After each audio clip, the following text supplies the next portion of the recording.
সংবাদে আপনাদের সবাইকে স্বাগত জানাচ্ছি। আমি ফিরোজ তুহা। শুরুতেই বিআরবি কেবলস সংবাদ শিরোনাম। কাউয়া কাউয়া স্লোগানে ওবায়দুল কাদেরের বাড়িতে হামলা ভাঙচুর।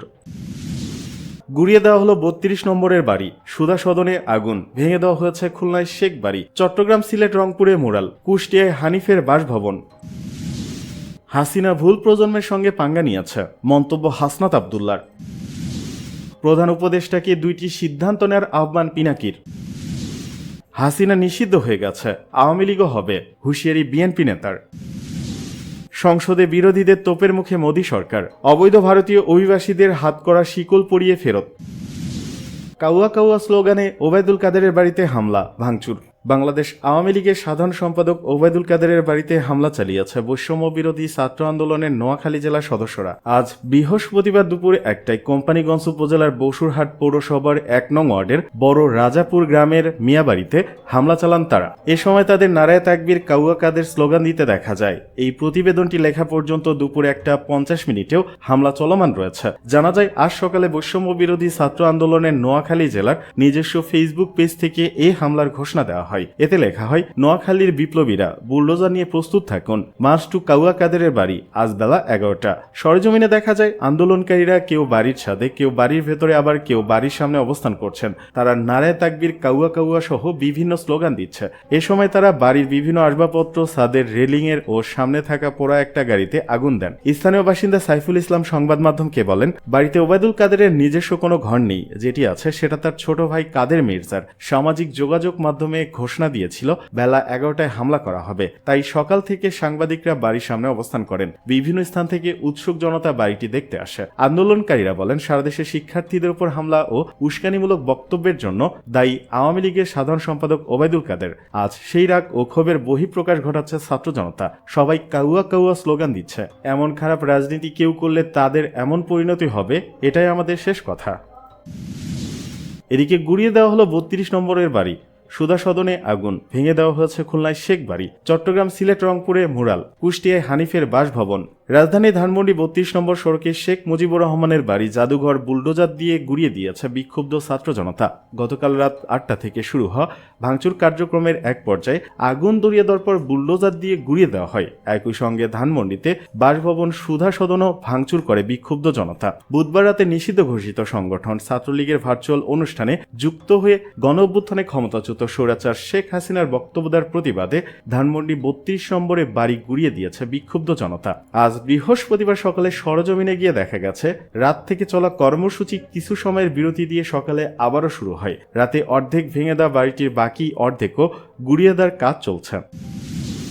হাসিনা ভুল প্রজন্মের সঙ্গে পাঙ্গা নিয়েছে, মন্তব্য হাসনাত আবদুল্লার।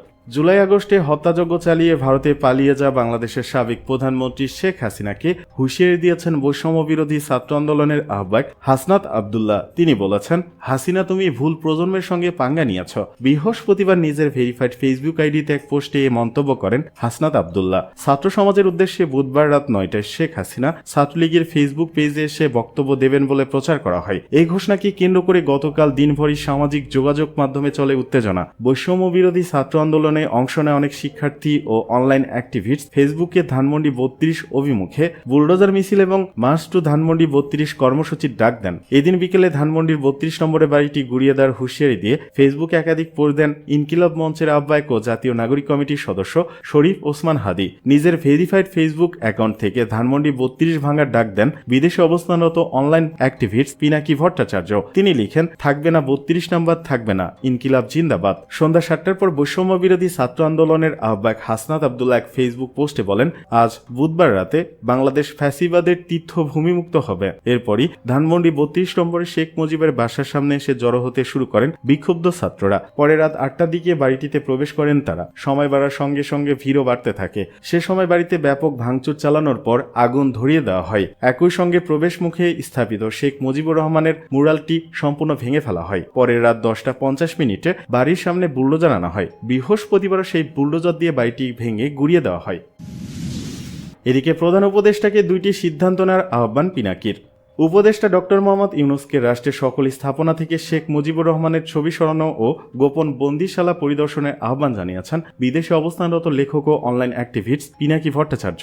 বৃহস্পতিবার এক ফেসবুক পোস্টে তিনি একথা বলেন। পোস্টে তিনি বলেন, গতকাল বুধবার বিকেল থেকে নাটকীয়ভাবে বদলে যাওয়া পরিস্থিতিতে আজ মন্ত্রিপরিষদ সভায় দুইটি সিদ্ধান্ত গ্রহণ করা খুবই জরুরি। প্রথমত, দেশে ও বিদেশে অবস্থিত বাংলাদেশ সরকারের সকল স্থাপনা থেকে ফ্যাসিবাদী দুঃশাসনের প্রতীক শেখ মুজিবুরের ছবি এবং যে কোনো ধরনের চিহ্ন আগামী 48 ঘন্টার মধ্যে সরিয়ে ফেলতে হবে। দ্বিতীয়ত, ভুক্তভোগী এবং গণমাধ্যম কর্মীদের সঙ্গে নিয়ে প্রধান উপদেষ্টা ডক্টর মোহাম্মদ ইউনূস সামরিক গোয়েন্দা সংস্থা ডিজিএফআই এবং র্যাব পরিচালিত গোপন বন্দিশালা পরিদর্শনের অবিচল সিদ্ধান্ত গ্রহণ ও সেগুলোতে যার তারিখ ও সময় ঠিক করে তা আজ প্রেস ব্রিফিংয়ে বলে দিতে হবে। হাসিনা নিষিদ্ধ হয়ে গেছে, আওয়ামী লীগও হবে, মন্তব্য বিএনপি নেতা আনির। আওয়ামী লীগের সমালোচনা করে বিএনপির যুগ্ম মহাসচিব শহীদ উদ্দিন চৌধুরী আনি বলেছেন, তাদের টাকা কি শেষ হয়েছে?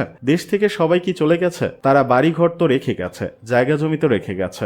গতকালের চিত্র তো সবাই লাইভ দেখেছেন। এটা সেন্টিমেন্টের বহিঃপ্রকাশ। তিনি বলেন, এদেশে ছাত্র জনতার আন্দোলন ফ্যাসিবাদ ও আওয়ামী লীগের দুঃশাসনের বিরুদ্ধে, হাসিনার বিরুদ্ধে, ষড়যন্ত্রের বিরুদ্ধে সেন্টিমেন্ট, আর সেটি জাগ্রত হয়েছে। তারা যে অত্যাচার নির্যাতন করেছে তার জন্য হাসিনা নিষিদ্ধ হয়ে গেছে, আওয়ামী লীগও নিষিদ্ধ হবে। আজ বৃহস্পতিবার দুপুরে লক্ষ্মীপুর পৌর শহীদ স্মৃতি একাডেমির বার্ষিক ক্রীড়া প্রতিযোগিতার পুরস্কার বিতরণ অনুষ্ঠানে প্রধান অতিথির বক্তব্যে তিনি এসব কথা বলেন। অ্যানি আরও বলেন, এই হাসিনা খুন করেছে, খুনের হুকুম দিয়েছে, অত্যাচার করেছে, নির্যাতন করেছে, লুটপাট করেছে। সেই হাসিনার বিচার কি তাহলে হবে না?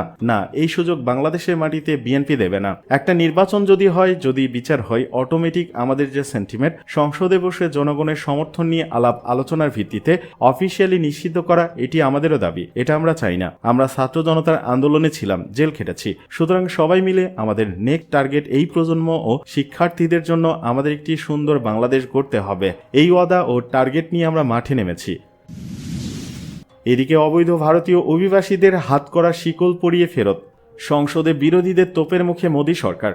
বৈধ কাগজপত্র না থাকায় হাতকড়া ও পায়ে শিকল পরিয়ে প্রথম দফায় আমেরিকা থেকে ফেরত পাঠানো হয়েছে 104 জন ভারতীয়কে। তারা সেখানে অবৈধভাবে বসবাস করছিলেন। এদের মধ্যে পাঞ্জাব, গুজরাট এবং মহারাষ্ট্রের বাসিন্দারা রয়েছেন। তবে ওয়াশিংটন যেভাবে প্রত্যাবাসন প্রক্রিয়া সম্পন্ন করছে তা নিয়ে মোদী সরকারের সমালোচনা শুরু করছে ভারতের বিরোধী দলের নেতারা। উদ্ভূত পরিস্থিতিতে বৃহস্পতিবার বিকেলে সংসদে ভারতের পররাষ্ট্রমন্ত্রী এস জয়শঙ্কর বলেছেন, অবৈধ অভিবাসীদের প্রত্যাবাসন যুক্তরাষ্ট্রের নতুন কোনো পদক্ষেপ নয়। গত কয়েক বছর ধরেই এই প্রক্রিয়া চলমান। বিরোধীরা এ বিষয়ে জয়শঙ্করের বিবৃতি দাবি করেন। এরপর তিনি বলেন, প্রত্যেক বছরই কিছু না কিছু অবৈধ ভারতীয় অভিবাসীকে ফেরত পাঠানো হয়। 2012 সালে এই সংখ্যা ছিল 530 জন এবং 2019 সালে ছিল 2000। এর আগে তৃণমূলের এক এমপি প্রশ্ন তোলেন, কেন ভারতীয়দের ফেরত আনার জন্য মোদী সরকার কোনো প্লেন পাঠাচ্ছে না? যুক্তরাষ্ট্রে অবৈধভাবে প্রবেশ করা প্রায় 100 ভারতীয় অভিবাসীকে দেশে ফেরত পাঠানো হয়েছে। একটি মার্কিন সামরিক বিমান ওই অবৈধ অভিবাসীদের নিয়ে পাঞ্জাবের একটি বিমানবন্দরে অবতরণ করে। স্থানীয় সময় গত মঙ্গলবার রাতে টেক্সাস থেকে যাত্রা করে ওই সামরিক বিমানটি।